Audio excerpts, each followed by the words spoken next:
অগণতান্ত্রিক প্রক্রিয়া আর বছর পর বছর শেখ হাসিনা যে এখানে নির্বাচন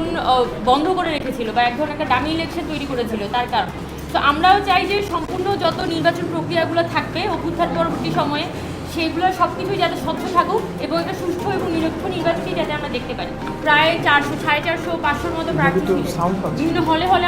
যে প্রার্থীরা ছিলেন তাদের পক্ষ থেকে কিন্তু অনেকগুলো কনসার্ন বিশ্ববিদ্যালয় প্রশাসনকে জানানো হয়েছে। আমরা আমাদের এখানে বিভিন্ন প্যানেল থেকে আমরা এখানে দাঁড়িয়ে আছি, আমাদের সবার পক্ষ থেকে কিন্তু আলাদা আলাদাভাবে একদম লিখিত অ্যাপ্লিকেশন জানানো হয়েছিল যে ঢাকা বিশ্ববিদ্যালয়ের কিছু স্পেসিফিক সমস্যা। প্রথমত হচ্ছে ব্যালট পেপার যে হচ্ছে গাউসুল আজম মার্কেটে পাওয়া গেছে, এইটার কোনো উত্তর আসলে আমাদেরকে ঢাকা বিশ্ববিদ্যালয় প্রশাসন এখনো পর্যন্ত দিতে পারেনি, এটা দেয়া হোক। এটার মধ্যে আসলে ভোটারদের যে প্রাইভেসি সেটা ক্ষুণ্ণ হওয়ার আসলে কোনো সুযোগ নেই, বরং আমাদের যে ভোটার তালিকাটা আসলে ঢাকা বিশ্ববিদ্যালয় প্রশাসন থেকে নির্বাচন পূর্বে প্রদান করা হয়েছিল সেই ভোটার তালিকায় কিন্তু এখনো পর্যন্ত সেই ভোটার তালিকাই হচ্ছে যে মূলত আমরা ভোটের দিনে তাদের যে উপস্থিতি সেটাই আমরা চাচ্ছি। এটা খুবই মানে ব্যক্তিগত ইনফরমেশন হিসেবে এটাকে বিবেচনা করার সুযোগ কম, বরং আমরা এখানে বিভিন্ন প্রার্থীদের পক্ষ থেকে যেহেতু বলা হয়েছে এবং আমাদের পক্ষ থেকে আমরা যেটা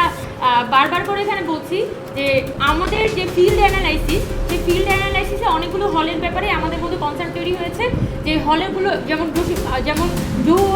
জহুরুল হক হল, তারপর মুজিব হল, এই হলগুলো নিয়ে স্পেসিফিক কনসার্ন এসেছে যে ঢাকা বিশ্ববিদ্যালয়ের এই দুটি হলে ওই দিন পার্টিকুলারলি ভোটের দিনে এত পরিমাণ ভোটার টার্ন আউট হয়নি,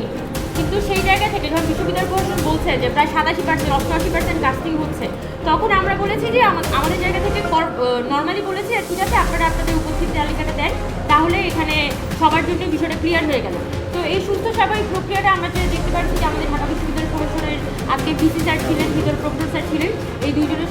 উপস্থিতিতে আমরা কথা বলেছি সবাই এবং আমরা আমাদের কনসার্নগুলো তাদের কাছে নর্মালি উপস্থাপন করেছি এবং তারা যেটা আমাদেরকে অনবরত বলার চেষ্টা করছে যে এই জিনিসটার সুযোগ নেই, মানে ওনাদের পক্ষ থেকে এক ধরনের একটা না সুযোগ কথা আসলে আমরা আজকে নির্বাচনের কিন্তু প্রায় 15 দিনের মধ্যে ওপর চলে গেছে, এখনো পর্যন্ত কিন্তু আমরা দেখতে পাচ্ছি না যে বিশ্ববিদ্যালয় প্রশাসন একটু আন্তরিকতার সাথে এই যে সমস্যাগুলো বা এই যে কোশ্চেনগুলো অ্যারাইজ হয়েছে বা বিভিন্ন আবেদনগুলো করেছে সেগুলো অ্যাড্রেস করে একটা প্রপার অ্যান্সার দিতে পেরেছে।